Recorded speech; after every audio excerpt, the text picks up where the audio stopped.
Hollywood Bowl, August 1984. Ella Fitzgerald was 3 measures into the bridge of someone to watch over me when the note didn't come. Not cracked, not sharp. It simply wasn't there when she reached for it. 40 years of muscle memory reaching for something the muscle no longer had. She lowered the microphone 2 inches. The band caught it immediately. These were musicians who had been reading her body for years, tracking the small signals she gave without meaning to give them. Tommy Flanagan pulled his hands back from the piano keys. The bass player lifted his bow. 17,000 people in the open air of the Hollywood Bowl registered the silence, the way you register a car engine cutting out on a highway. Not panic, just the sudden awareness that something has stopped. Ella stood at the center of the stage and looked out at the amphitheater. The night was warm. August in Los Angeles. The hills behind the bowl were dark against a sky that still held some light at the edges. She had played this stage before, many times in better voice than this. She brought the microphone back up. "My voice is telling me something tonight," she said. "After 40 years, I've learned to listen to it." She paused for a moment. "But this song deserves to be finished. Is there anyone in this bowl who knows how to finish it?" The question sat in the air. A few people near the front laughed softly, not unkindly, the kind of laugh that comes when no one knows what else to do. In row 14, a man in a wide-brimmed hat and a surgical mask stopped writing. He had been there since the first song, a small notebook open on his knee, a pen moving at steady intervals. Not notes the way a critic makes them. Specific things. The exact place Ella took her breath before the final line of a verse, the half-step she added to a phrase she had sung 1,000 times, the way she shifted the weight of a single word depending on where it fell in the bar. He had been listening to her records since he was 6 years old. He knew these songs the way you know the layout of a house you grew up in. The man put his pen in his jacket pocket. He closed the notebook. He stood up. No one around him understood what was happening. The hat was low, and the mask covered his face, and the stage lights were aimed forward. To the people nearby, he was a stranger getting to his feet with an unusual sense of occasion. Tommy Flanagan was standing at the edge of the wings, away from the piano. He had stepped back from the keys when Ella stopped, and he was watching the crowd the way musicians watch a room after something goes sideways. Not looking for anything in particular, just looking. His eyes moved to the figure rising from row 14. Then the figure did something. Barely audible, not performing, just reflex. He finished the line Ella had left incomplete. The bridge of someone to watch over me. The note that hadn't come. He sang it quietly in the direction of no one. The way a person completes a sentence they've heard stop in the middle. Tommy's hands went still at his sides. He turned to the stage manager standing 2 feet away from him and said one thing. "Don't stop him." The man came down the aisle at a steady pace, one hand in his jacket pocket, the notebook under his arm. He reached the stage stairs. A security guard moved to cut him off, and Tommy appeared at the top of the stairs and shook his head once. The guard stepped back. The man climbed the stairs and walked to the center of the stage. Ella looked at him. The hat, the mask, the notebook. 17,000 people looking at a stranger who had apparently decided he could sing. She didn't ask his name. She asked, "Do you know this song?" "Since I was 7, he said. She waited 1 beat. Then she said, "Finish it." Tommy was already back at the piano. He found the place in the music where Ella had stopped and played the introduction back in from there. 4 bars. Quiet. Giving the man at the microphone whatever time he needed. The man stood there with the mask still on his face and the hat still pulled low and began to sing. He sang "Someone to Watch Over Me" the way he had been hearing it since childhood. Not prepared, not rehearsed. The phrasing came from years of listening, not from an arrangement.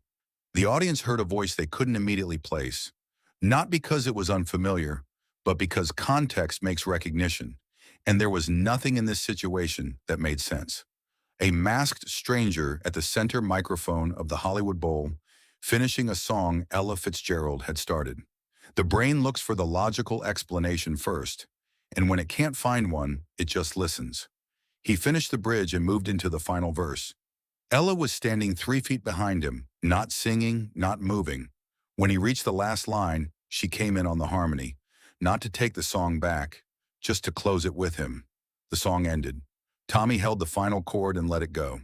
The quiet that followed was the specific kind that happens when a large group of people all arrive at the same place at the same time, and no one wants to be the first to interrupt it. Ella turned to face the man beside her. She reached out and took the edge of his mask and pulled it down. Then she lifted the brim of his hat. She was 67 years old. She had been in this business since the 1930s.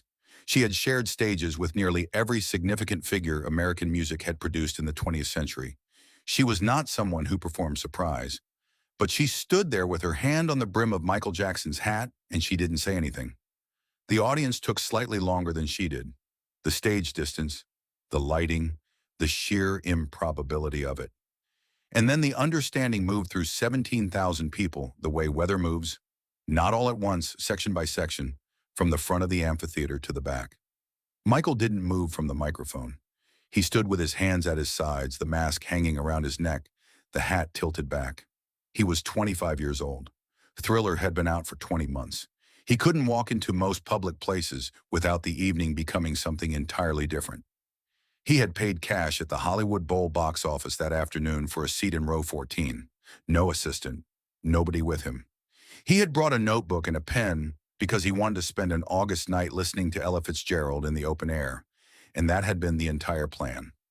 Tommy looked at his hands on the piano keys for a moment. Then he played the opening of The Very Thought of You. Ella took the first verse. Her voice was not what it had been in 1955. The top of her range had changed. The edges of certain notes were different now. None of this was a flaw. A voice that has been working for 40 years carries 40 years in it, and that weight sits in the music differently than clarity does. She sang through the verse and the chorus, and Michael stood to her left with the notebook open again. He wrote something during the bridge. Ella caught the movement from the corner of her eye. After the song ended and Tommy held the final note, she looked at what Michael was holding. "Can I see that?" she said. He handed it to her. She turned the pages slowly. The writing was small and specific, annotations beside phrases, arrows indicating where a breath changed the timing of a word. Song names at the top of each section, not reactions. The kind of notes a musician makes when they are trying to understand exactly how something works. She found the pages from that night. Someone to watch over me with a bracket around the bridge and 3 words written carefully beside it. She closed the notebook and handed it back without reading the words aloud. "You've been listening longer than tonight," she said. "Since I was 6, Michael said. She nodded once and turned back to the microphone.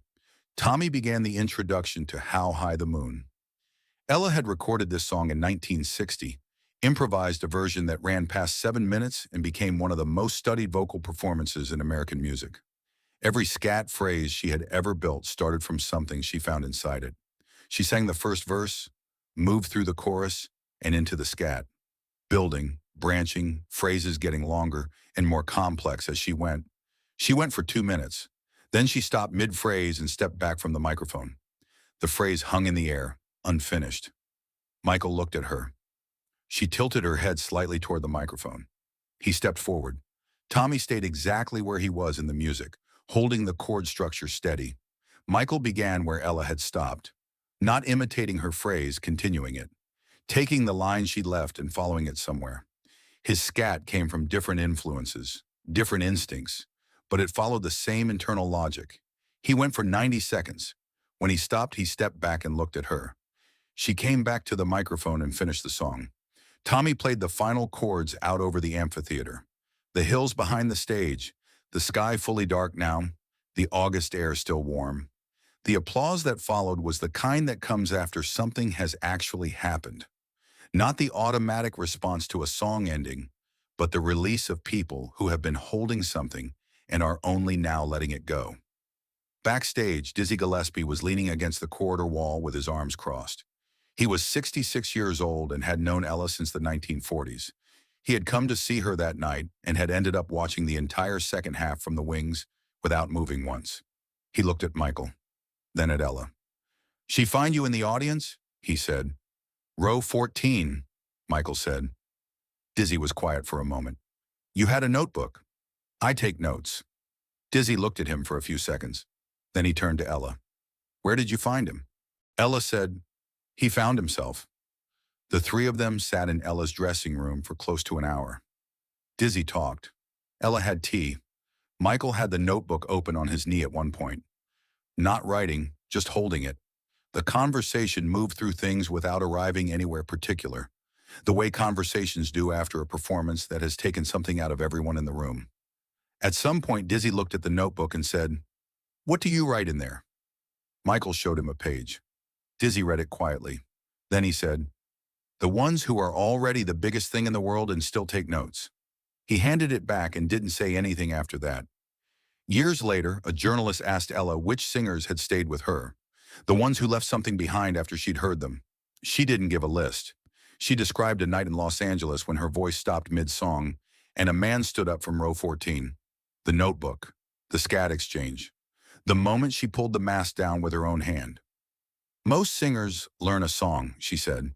They learn the notes and the words and the places where the feeling is supposed to go. And then they sing it that way every time.